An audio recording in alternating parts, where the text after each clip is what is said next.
graciously volunteered, and now we're being recorded, who have graciously volunteered their time um, uh, with us today. So I will hand it over to them to introduce themselves. Ian, do you want to go ahead and introduce yourself? Sure. Hello, everybody.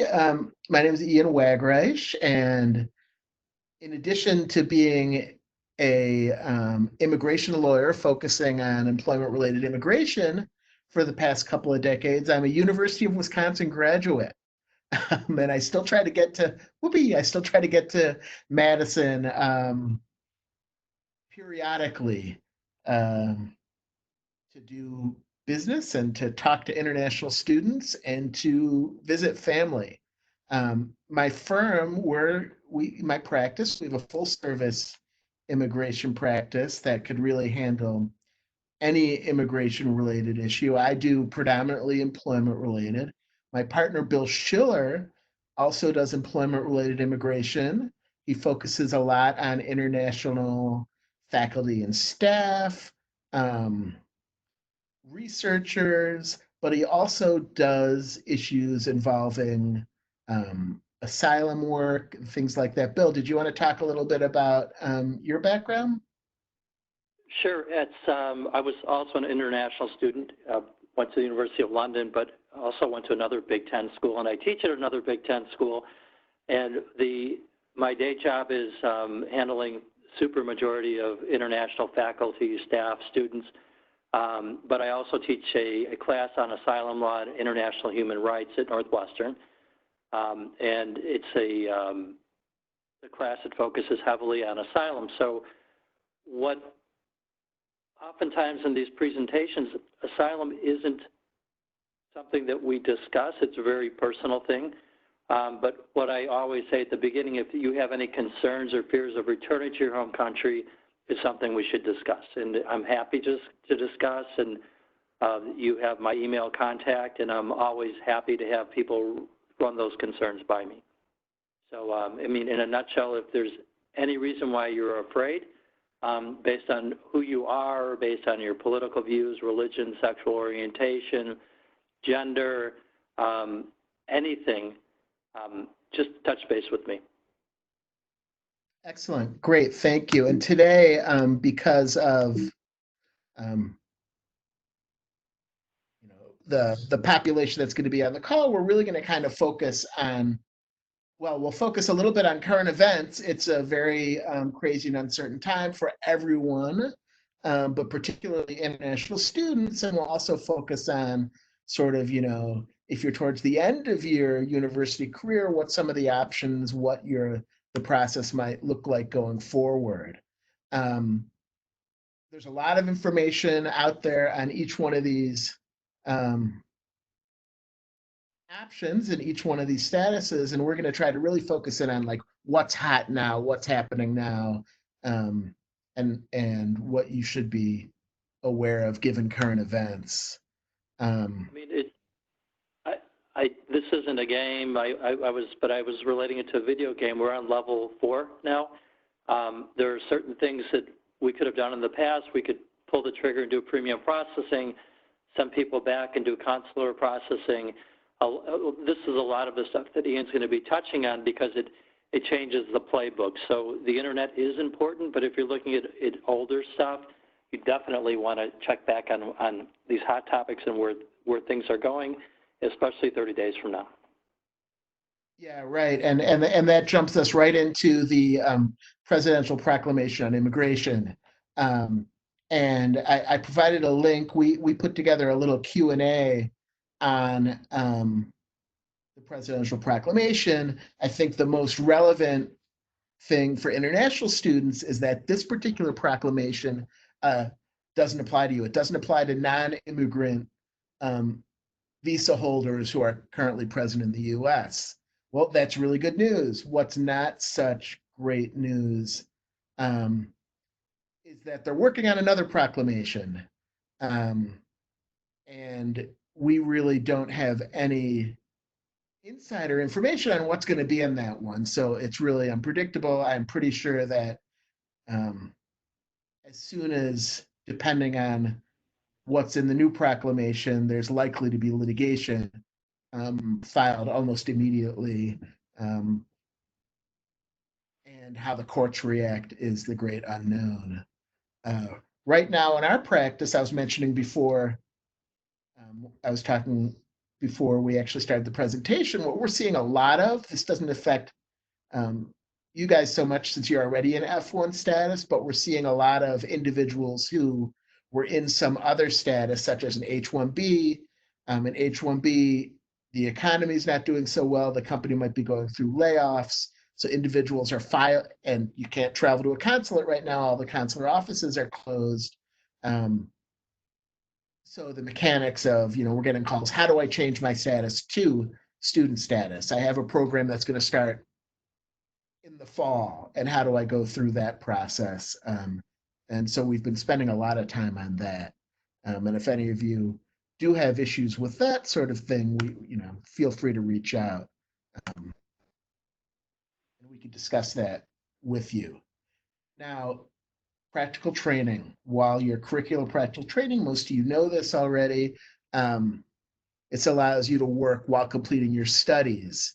Now, the International Office at Wisconsin has all sorts of resources on curricular practical training up on Teradata. So definitely take a look at that. If you have a job offer and your employer is not familiar with curricular practical training, there is a section for employers there, really useful information. So point your potential employers in that direction. If they need information about curricular practical training. One really nice thing from an employer perspective about curricular practical training is that the individuals don't need to show an employment authorization card or an approval from the Immigration Service. What they need to show is the I-20 endorsed by the International Student Advisor permitting curricular practical training. In our practice, we're getting a ton of questions these days. Again, we may have people losing an H-1B job, or people who have completed a bachelor's degree or completed their curricular practical training. I'm sorry, their optional practical training, or completed their program, and they want to go into a master's program that allows day one curricular practical training. I'll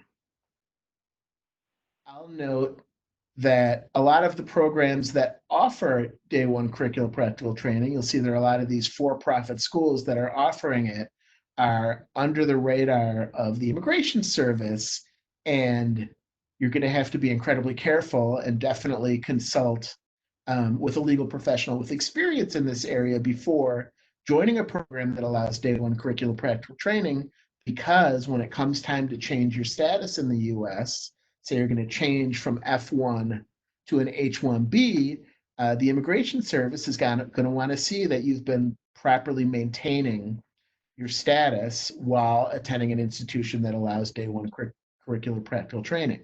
And a couple points about the day one curricular practical training: it's only proper use of day one curricular practical training if it's an integral part of the program. So that's the number one. And it needs to be required of all students that are part of the program. So if you're scouting out a university that's going to allow day one curricular practical training, take a look in their program catalog, take a look online, and make sure that it is an integral part of the program and it's being offered to all students.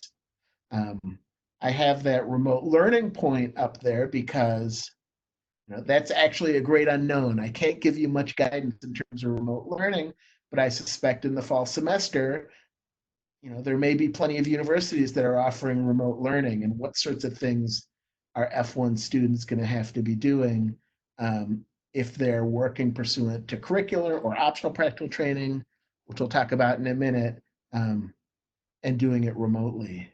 Bill, anything to add in that regard?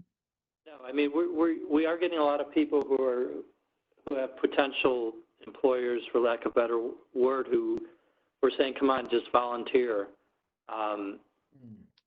That's something you want to stay away from. You don't want to, just because of the situation that we're in, You don't want to violate your status or cross those lines. It's very important that you don't do that. So talk to your international office. Definitely. Optional practical training. Typically, it's used after you've completed your course of studies, initially for 1 year. Again, the international office has some really excellent resources on optional practical training. They have workshops that they have up on Teradata. So definitely take a look at those workshops and make sure you know the ins and outs of your post-completion optional practical training. Certain individuals can get a 2-year extension of their optional practical training. As I noted, it needs to be a STEM field. The Student Exchange Visitor Program of ICE, Immigration and Customs Enforcement, lists all the STEM fields. I think it's on the USCIS website as well. So if you're curious if you're studying in a STEM field, take a look at the list. There are some things that are not so obvious that are listed as STEM fields. Like, for example, an MBA is not typically a STEM field, but if you're getting an MBA and majoring in business analytics, that is a STEM field. So there are business masters that may qualify as a STEM field, and there are undergraduate degrees that it might not seem so obvious. So definitely take a look at that list online. In addition, the employer needs to be registered for E-Verify. E-Verify is the government's online system for verifying the employment authorization of individuals. So normally, companies use this paper form and individuals show their employment authorization and they fill out this paper form and store it. This is an extra step on top of that the government requires companies to do if an individual is going to be applying for their 2-year STEM extension. Bill, anything to add on STEM extensions? I think you're good. Excellent. Now, J1. Sorry, Ian, if I could just add real quick, just for UW-Madison, the STEM fields, we do have a Tableau link on our website that is managed by our institution to indicate what majors and degrees are STEM eligible at UW-Madison. So Kathleen will be putting that into our chat box link here in a moment. So I just wanted to clarify that. Great. And then take a look at your I-20. There will be a code on your I-20 that says, what your field is, what your field of study is, and then compare that code to the list to determine whether or not you're a STEM field. So, and again, if any of you are planning on getting an MBA, and you're worried about getting a STEM extension sometime in the future, you're going to want to major in one of those. Typically, an MBA is not a STEM field, but take a look at that list. There are some business degrees, again, like business analytics, that would qualify as a STEM field. Some of the more quantitative things that you could study when you're getting an MBA. J1. I don't know how many of you are in J1 status, but if you are, you probably know whether or not you're subject to a 2-year home residence requirement.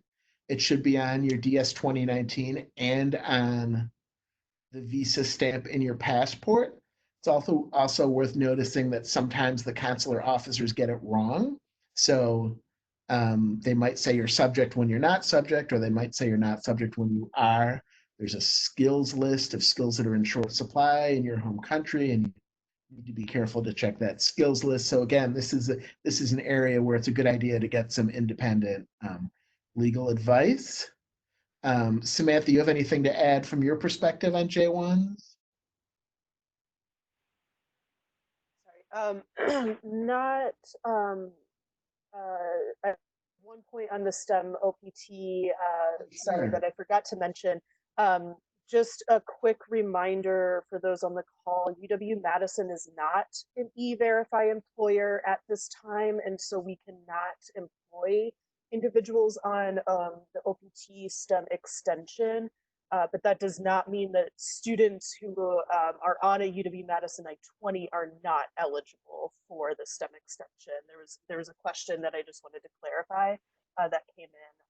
Yeah, and then another point about the STEM extension is that the employer is required to complete a training plan that gets submitted with your request for the STEM extension, and they need to follow up on that training plan. So, this is an area where you might need to do a little bit of educating of the employer and what their responsibilities are when they're hiring someone during that STEM extension period. Now, J1 exchange visitors, I listed that as a hot issue, not because there have been a huge amount of changes other than those brought on by current events, but I expect there to be some announcements coming up in the next month or two regarding J1s for physicians. There's been some chatter outside of the executive branch that there may be expansions of the types of waivers that are available for the 2-year homestay requirement for individuals that are doing research, dealing with coronavirus, and individuals who may be treating patients, J1 physicians who are treating patients in coronavirus. There may be a couple of things. There may be I've seen, who knows what the final version of these things is going to look like, but I've seen some things where individuals will be available to extend their J1 beyond the usual time periods. And there may be additional waivers of the 2-year homestay requirement available. This is Bill. What we're doing is we're advising clients who are in anything from F to H to J to O. If you're involved in any type of research of any kind, medical research, of course, if you're a healthcare provider, you should be paying particular attention to the things that are going on, because there may be opportunities, depending how you're looking at this. There may be additions to what can be done. So no matter what your status is, you want to keep informed as to what's going on. If you're on J1, you need to look at all of your visas and your DS 2019s, which would be the independent form that's issued, to check to see if you're subject to 212E. Sometimes one will say you are and the other will say you're not. If there's an ambiguity, you can ask for an advisory opinion. It's a simple thing to do. So this is something you don't want to wait until the end of your stay to take care of. Yeah, right. So Bill, what if someone's in J1 status, they can't get a waiver of the 2-year, or they don't have the time to get the waiver of the 2-year homestay requirement? Is there anything they can do? Well, if a lot of times we can try O, extraordinary ability, which we'll talk about. If there could be other situations, there are people who do file a change of status. It's a controversial. There are some lawyers who say that you can do it. Some say that you can't do it if you're subject to 212E. I think that's a more complex topic we could talk about another time. But I think the bottom line is, if you're subject to 212E, you should assume you cannot change your status. But I've seen it done. Have you seen it done? Yeah, I've seen it done, but generally not. And actually, that's a great kind of segue. I noticed that I'm listing the types of waivers that are available, but I think now's a good time to actually jump into that O1 status. Just briefly, I'll cover it really briefly before we go into H1B. And I'll just note that a hot issue lately has been, individuals file for an O1, but not for a change of status. In the past, typically what they would do is take a trip to Canada and re-enter an O1 status, which was allowed. But now you can't travel without being put in quarantine. If you go to Canada, I believe they put you in quarantine for 2 weeks. So if you're working on, say, treating coronavirus patients and you can't travel, that's a problem. So through the Immigration Lawyers Association, we're trying to work with Customs and Border Protection on a solution. Somebody gets an O1 approved, can they just go to one of the ports of entry and say, I'm presenting myself at the port of entry, can I be admitted without leaving the country? So that's an open question. So a lot of times I'll have someone approach me to say, they'll say I'm in J1 status. I'm subject to the 2-year home residence requirement. I don't have a waiver. What do I do? I mean, the first thing we do is we make sure that you're truly subject to 212E. Assuming that you are, an O1 non-immigrant visa can be an option for you. Basically, O1 means you're of extraordinary ability, and we'll talk about what that means in a minute. The first thing is you can't self-petition. You need to have a petitioner, an employer, to petition on your behalf for this O1 status. So that's scenario one. O1s kick in a lot where somebody's subject to 212E. Another time we use O1s, well, we often use O1s is when you're on the 6th year or final year of your H-1B. Ian will talk about H-1Bs and how many years you can have those, but if you're on your final year of your H-1B, we can switch to, or at least try to switch to O1 if your employer is willing to petition on your behalf. So if you say, well, I have to leave the country, I'm on the final year of my H, what we generally say is, well, let's look at your resume and see if you can qualify for O1. I mean, essentially, O1 would give you status if it's approved for up to 3 years. You could renew in consecutive, simultaneous 1-year increments. It applies to business persons, educators, scientists. Basically, you need to establish that you're somebody who's extraordinary, establishing at least 3 of the criteria, and you need to be somebody who's recognized as being at the top level of their field. The O1 standard of extraordinary ability is a little looser than the immigrant standard for extraordinary ability. There's nothing written that says that it is, but it is. Ian, do you agree with me on that one? Yeah, no, absolutely. So you may get an O1 and you say, well, I'm going to get my permanent residence because I'm extraordinary, but there's extraordinary and then there's extraordinary.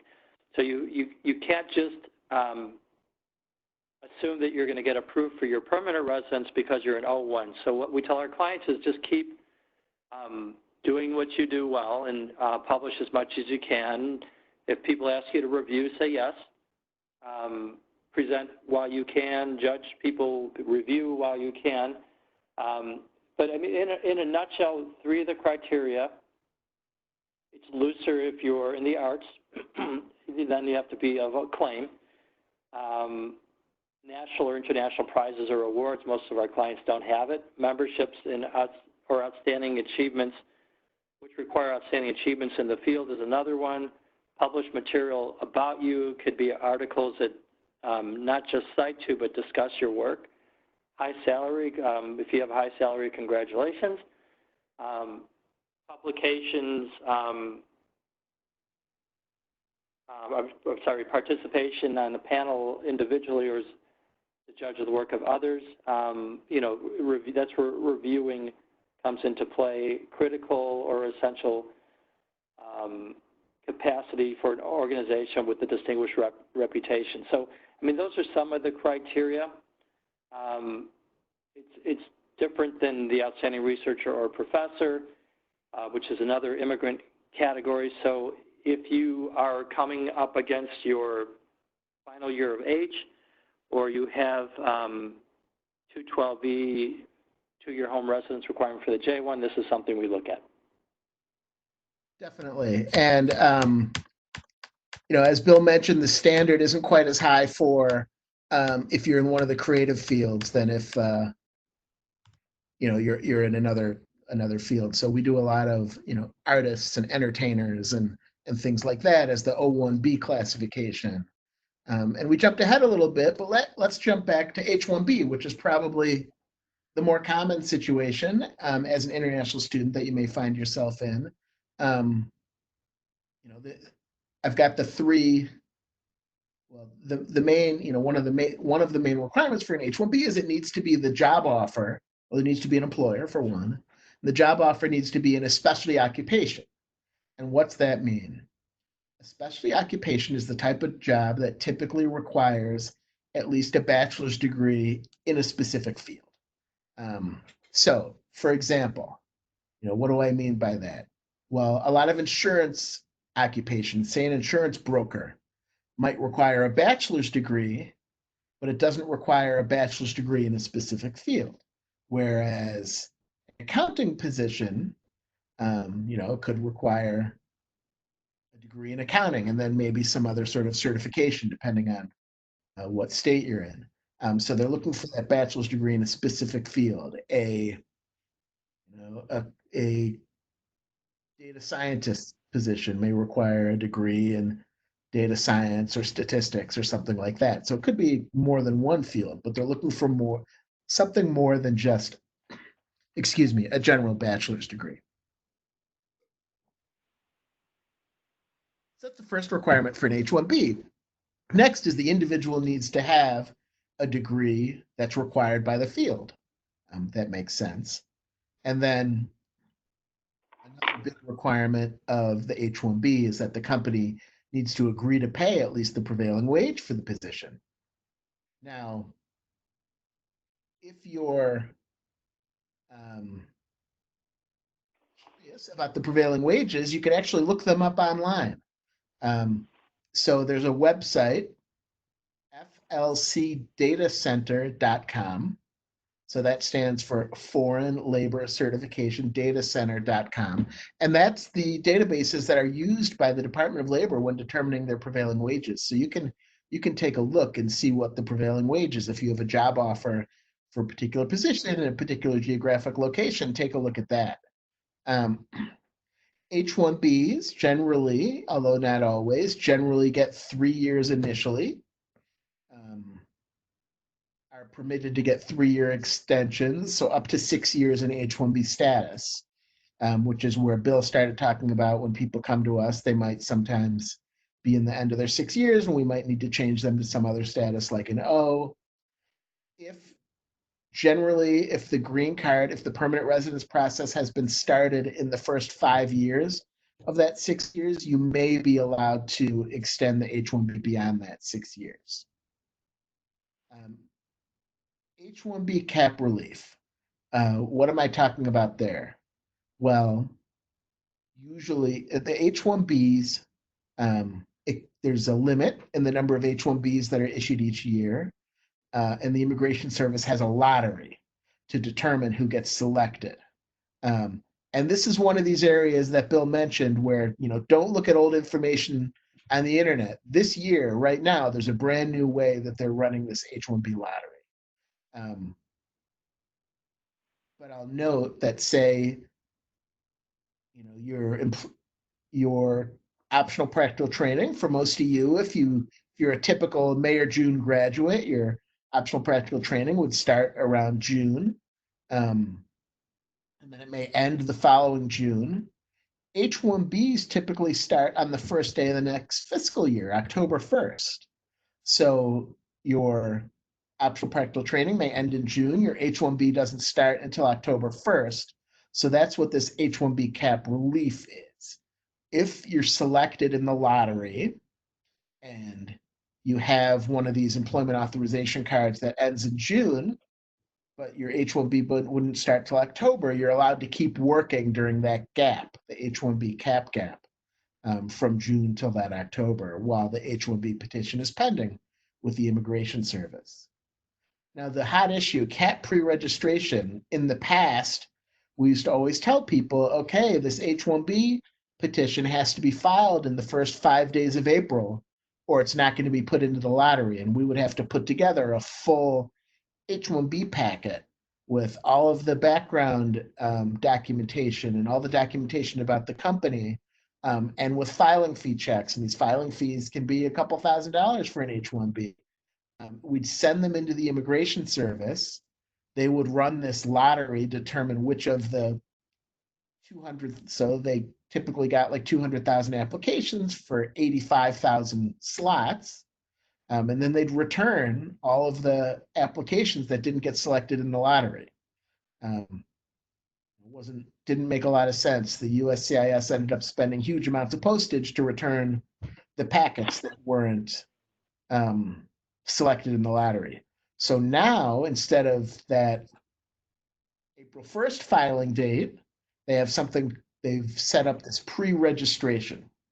So what that means is a company can register a position for the H-1B lottery online. They do that between March 1st and March 20th. And they register, and they only pay a $10 fee. So it's a lot easier, a lot less. They don't have to cut those checks for several $1,000s. And then if it's selected in the lottery, the company can file the full petition with the Immigration Service. And they actually have 90 days after the selection to file the petition. So before, they were filing everything in the first 5 days of April. Now it's a little more spread out. So that's good news. We do expect, we'll see, there to be another presidential proclamation because, they're using the excuse of the coronavirus pandemic. And we'll see if there's anything about H-1Bs in that. And if there is, we'll post something. We'll probably have another Q&A on our website to go over the new presidential proclamation. So keep your eyes open for that. Bill, anything to add on what we've talked about so far about H-1Bs? I think we're good. Excellent. So I'm sorry, Ian, could I just jump in real quick just to clarify some. We are CAP exempt as an institution. And so I just wanted to throw that one out there that we do have some colleagues on the call today from our International Faculty and Staff Services Office, and they're the ones that assist our departments with hiring our international faculty and staff. And so we, as we are CAP exempt, we don't have those same filing deadlines and then the H-1B rule. So I don't know if you can talk maybe a little bit about it, and maybe that's where you were going with this anyways. That was right where I was heading. So perfect, great, thank you. Yeah, and that's really, that's a great incentive to get a university job. I'll note that there's, in addition to the 65,000 pool of H-1Bs that are available, there's an additional 20,000 for individuals that have a U.S. master's degree or higher. So those individuals have a much higher percentage. The way it's working now is they run the lottery for everyone and they select the 65,000. So somebody with a master's could get selected in that initial 65,000. And then they run a second lottery for that additional 20,000 master's degrees. So if you have a U.S. master's degree, that's what I'm talking about, 2 bites at the apple. You get put in the regular lottery, and then if you don't get selected then, they put you through and have for those 20,000 additional positions. There are some people that are not subject to the H-1B cap and therefore don't have to worry about those filing deadlines. If you're currently in H-1B status and filing for a change of employer, once you get selected in the lottery, basically, for the most part, you don't have to go through the lottery again. So current H-1B filing for a change of employer, not counting towards the cap. If you're currently want to extend the H-1B with your current employer, you don't need to go into the cap, or an amendment to your current H-1B. If you change jobs within, that's not subject to the cap. Or to work, you can have concurrent H-1Bs, work for more than one company at once. And sometimes we have people who are, working for a cap exempt institution and for a private company. They might have an H-1B for both companies. An H-1B can be for a part-time position, it's worth noting, which is where we sometimes run into concurrent H-1Bs. But if you're working for a cap exempt organization, you cannot run around the cap issue by changing. You're still subject to the lottery, so you can't do that. You So can't go in through the back. the second H-1B for the non-cap exempt employer is subject to the lottery. And there's some exempt employers, as Samantha mentioned. University of Wisconsin is one. Nonprofit entities related to or affiliated with institutions of higher education. So we see this a lot with teaching hospitals. If somebody, a physician working for a teaching hospital, and they have an official affiliation, nonprofit research organizations and government research organizations are not subject to the H-1B cap.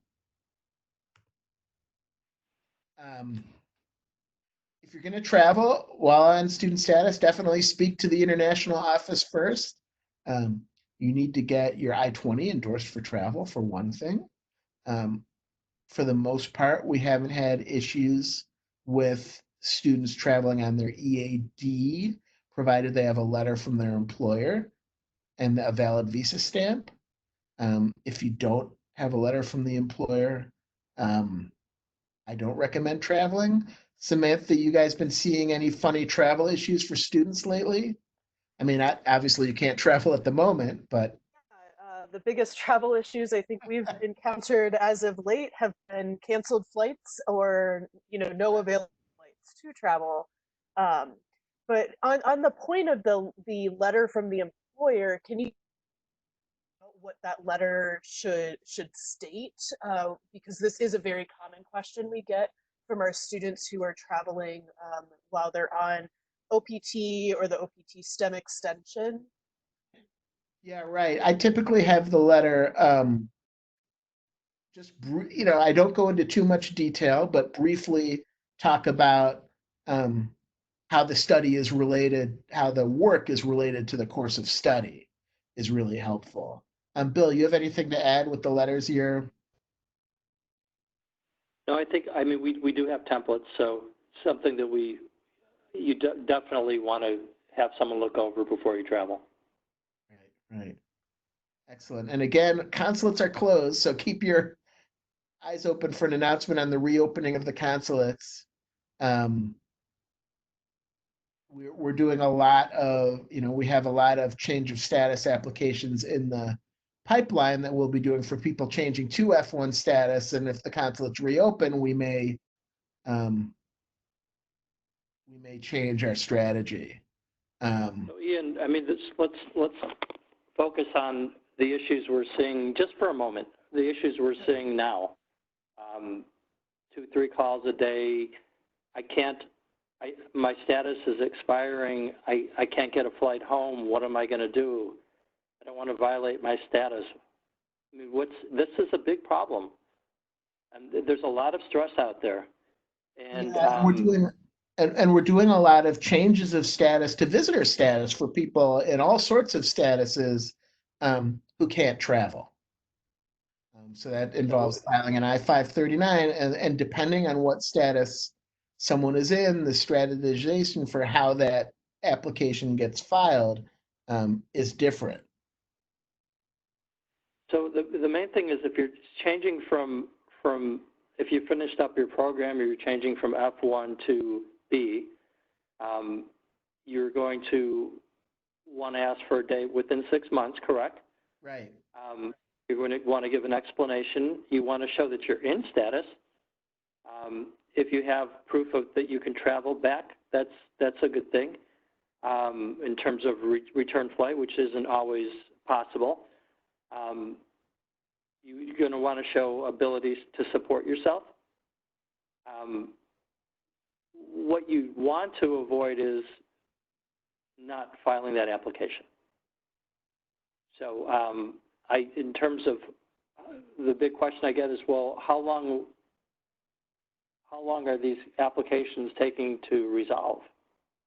I mean, what are we seeing now? We were seeing 6 to 8 months before, but I think they're processing quicker right now. Yeah, it's been pretty inconsistent. The ones we've seen lately have been a little faster. Yeah. So we're seeing a lot of F1s to B1, B2, B2's visitor for pleasure, B1's business. We just say B1, B2 generically if you're reading about it. We're seeing H's switching to F. We're seeing F switch to H. In the past, the advice has been just go home and pick up the visa. That's something we can't advise now. So that's why we're seeing more changes of status than before. Right. I'll mention quickly, the spouse of an H-1B gets a H-4 status. And in certain circumstances, when they're far enough along in the green card process, the spouse may be able to get employment authorization. But the administration is trying to eliminate this option. They've been trying to eliminate it for like a year and a half and haven't been so successful, but don't be surprised if that gets taken away. 01 we talked about. I think it's probably a good time. We don't have that much time left. Are we going for an hour and a half, Samantha or Kathleen? We have an hour set aside. So Okay, we've got okay. So about 22 minutes. Or I'm sorry, I'll 17. talk about quickly about the most common green card process, and then Bill could, jump in and talk about, hey, how do I skip this process? That's my specialty. Trying to figure out So around whenever we have somebody going through the PERM, the most usual PERM labor certification process, Bill throws it over to me, and when someone wants to skip, I collaborate with Bill.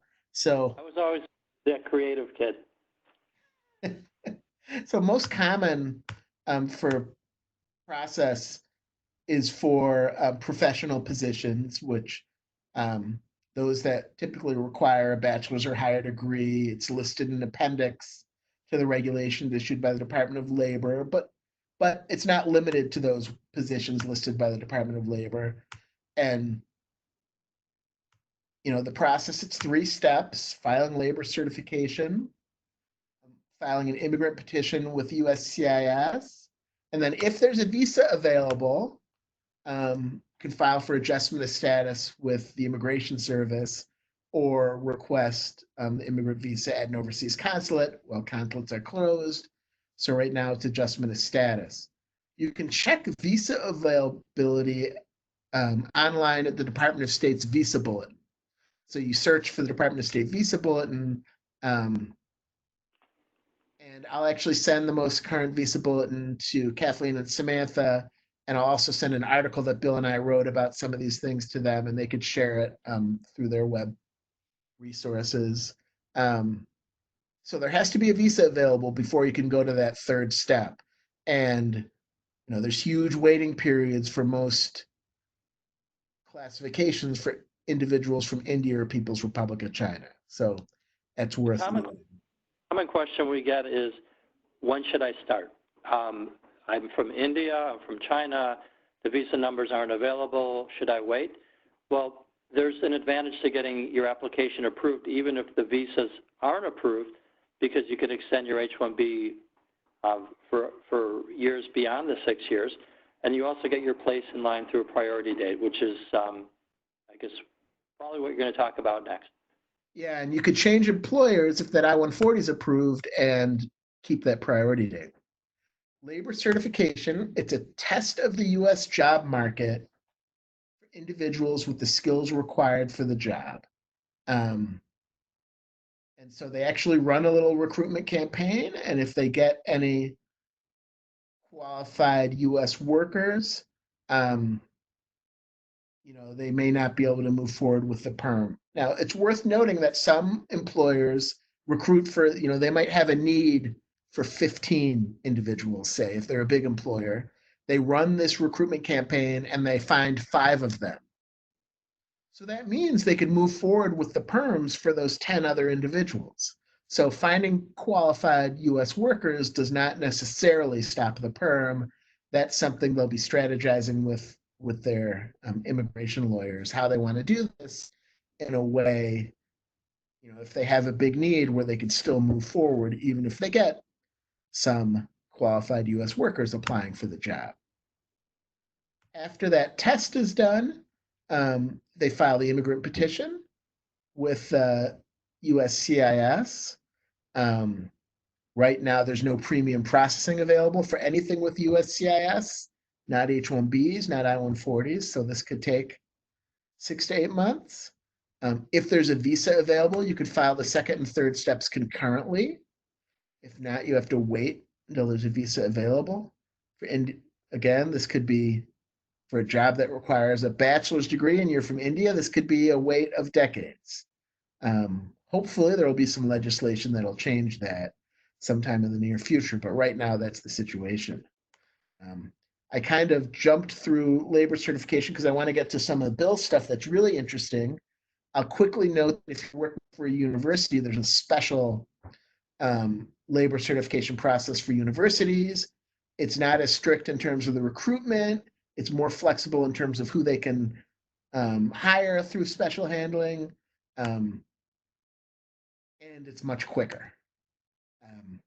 And Bill, why don't you start talking about what if it's not practical to go through labor certification, or how can we skip labor certification? Is that possible at all? Right, and typically, when we're looking at your best option, we don't want to assume anything. So easy is best. What I'll normally do is I'll ask, do you have an employer? Can I take a look at the job offer? I will ask, can I look at a copy of your CV, your resume, with all your publications, presentations, everything. If you have a teaching position, that may be the way to go under the employment-based second preference category. If there may be a way to run around things and go under the first preference through the outstanding professor or researcher. So essentially, an outstanding professor, or you may be an outstanding professor or researcher, but if you don't have an employer willing to give you a job offer, then that's not going to work for you. So number one, you need a petitioner. The petitioner can be a university. It can be, for the researchers, it could be a private entity, a research lab. The research lab needs to have at least 3 full-time research employees. And they also need to themselves be accomplished in the field. We need to show that. So if it's an entity that's sizable, doing some good research, they have at least 3 full-time researchers, we can do that as well. Number one, the position needs to be permanent. For universities, that position could be tenure track, tenure eligible, but permanence defined as of indefinite or unlimited duration, with the expectation of continued employment. So there can be a series of appointments, and that could work out. Ian, research assistant, permanent? No. No. Sorry, I was on mute. No. So assistant is not permanent. Postdoc, not permanent. Research associate, now I'm not just talking about UW. There are other universities who may be offering as well. You may be crossing over. Research associate, maybe. What do we look at? Is it of indefinite or unlimited duration with the expectation of continued employment? If you're being appointed year to year to year and it's funding eligible, there's an expectation of continued employment, or research associate sometimes will work. But we need to see whether it's considered permanent. But research assistant, no. Postdoc, no. So we need to have a full-time permanent or tenure track position, and then you need to have at least 3 years of experience in teaching or research. If you're getting a PhD or a master's and you've achieved that degree, those years can be counted if you've achieved important things during that time as well. So typically what I'll do is look at the resume. If you've done a doctorate degree or a master's and you've published during that time, we could apply those years towards the 3 years. Outstanding requires the employer. We need to meet at least 2 of the 6 criteria. Looking at a resume, I can generally figure out whether you're going to make it. If you're a scientist, because most of our clients, well, at least more than half of them are, we look to publications in journals with international circulation, original scientific research contributions to the field. If you're in social sciences as well, original scholarly research contributions to the field. Normally, our clients have at least 2 of the 6 criteria right there. Then there's others as well, review the work of others. That's where we normally get the 3rd. Publish material about you. If there are articles about you or your work, that's where we get a 4th. Now, this is important. If you meet 2 of the 6 criteria, do you get it? The answer is not necessarily. There's a two-step evaluation, and what they do is they first see whether you meet at least 2 of the 6 criteria, and then they decide whether you're outstanding. They call that a merits determination. To me, it's just common sense. If you've reviewed once, that's not good enough. What you need to show is that you were reviewed under a sustained period of time. If you can show that you've reviewed multiple times for a journal that's important in your field, that's telling, and you get a letter from them. If you've published once, is that enough? No. I mean, they weigh these cases by the pound. So you don't have to publish 40 articles, but if you've published a few and they're cited in the field, then we are on our way there. So it's kind of one of these things, we know it when we see it.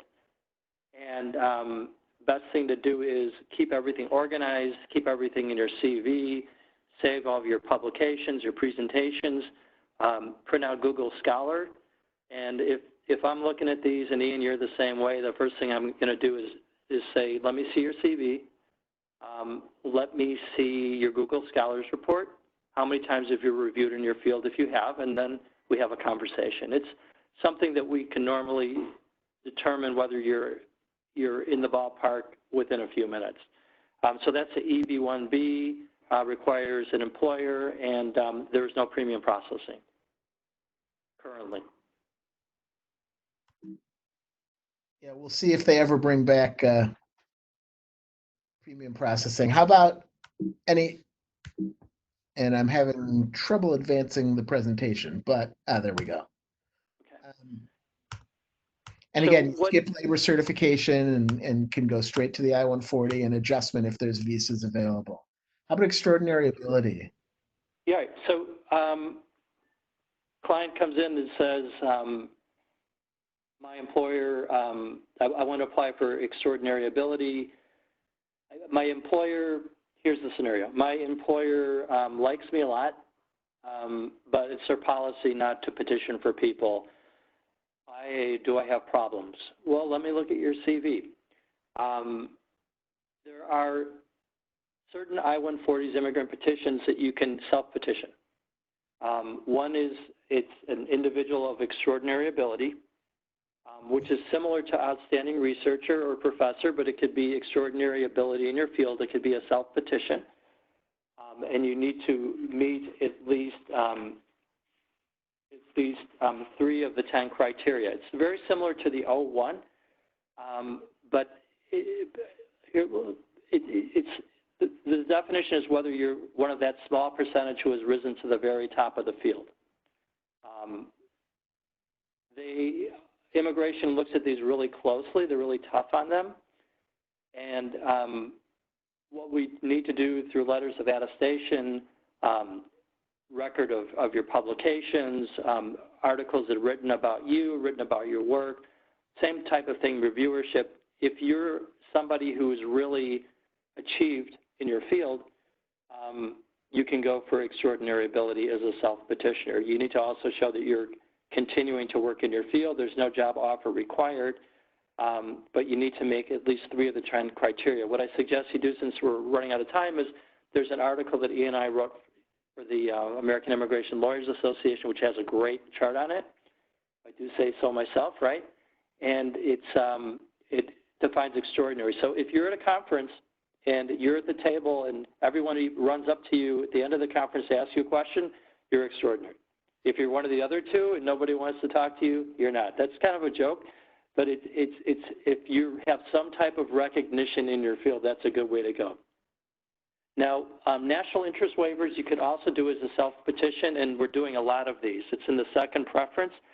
That category is current for the whole world except for India and China. There's value to it for everybody. But national interest waiver can be a self-petition, and it's really loosened up over the years. We're getting a lot of these through. We need to show that your it used to be we would weigh these by the pound. We need to show that your proposed endeavor has substantial merit and is nationally important. We need to show that you're well positioned to advance the proposed endeavor. And on balance, it would be beneficial to the U.S. to waive the job offer requirement. So if you're doing research and you haven't published 40 times, but you've published a few times, you're doing research pursuant to some federal grant or something that's nationally important, you're definitely in the ballpark to do that. It's a self-petition. You don't need a job offer requirement, but we need to show that you're continuing to do the work in the field. So EB2, national interest waiver, are working really nicely for a lot of our clients. You don't have to be a scientist, but it needs to be something that's arguably in the national interest. And under a recent decision, recent being the last 3-4 years, there's a lot of entrepreneurs who are doing this as well. Business. Yeah, this is one of the few areas in recent years where we're able to say, boy, you know, things are actually going a little smoothly, you know, more smoothly these days, and it seems to have been expanded rather than narrowed. So it's not all gloom and doom. They're really fun cases to work on. It's a lot of it is communication. Make sure that your attorney or that you understand what you're doing and showing. It's forward-looking. It used to look to the past to predict the future. Now we need to demonstrate the road forward. So it's forward-looking. Remember that. Yeah. So when people can put together a really good plan, that's really helpful. A really good, you know, roadmap showing how they're going to advance their proposed endeavor. That's really helpful. I'm not really going to go into detail on the physician national interest waiver, other than saying, you know, it's out there. And I expect it to be hopefully expanded in the very near future for individuals who are working on